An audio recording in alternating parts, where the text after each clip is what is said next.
Many patients with brain metastases experience personality changes and cognitive impairment.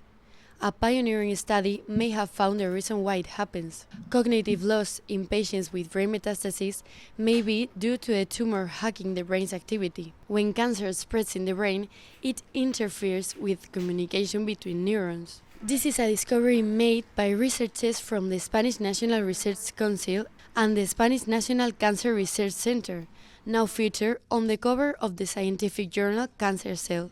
As Manuel Valiente, head of the CNIO's Brain Metastasis Group, explains. So initially it was thought that people that have a brain metastasis might develop neurocognitive symptoms because of the size of the metastasis, the location, and so on. This is because of the mass effect. So you have a mass growing in your brain, and that will create some compression of neurons close by.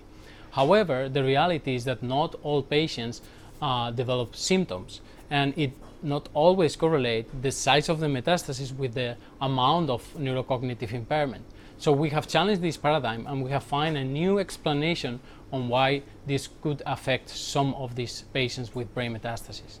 The scientists have measured the electrical activity of the brains of mice with and without metastases and found certain differences. They have used artificial intelligence to confirm that these differences are related to metastasis. Lisette Menéndez de la Prida, director of the Laboratory of Neuronal Circuits at the Cajal Institute, exposes. What we have found is that the way in which cancer cells hijack brain activity leaves recognizable signatures in encephalographic activity. We have trained artificial intelligence algorithms to identify these signatures. It's one characteristic of a different type of metastasis. Thus, they acquire new identification capabilities, and when we confront these algorithms with electrical recordings of metastatic processes they have not seen before, they are able to classify them with a reasonable certainty. The researchers have already identified a molecule with a potentially relevant role in this hacking process. The fact is that beyond the physical impact that this mass growing in the brain could have in neurons, what we have found is that it's important the molecular signature of the metastasis, meaning that different type of brain metastases might have different genes being expressed, and that might influence differently the neurons that are close by.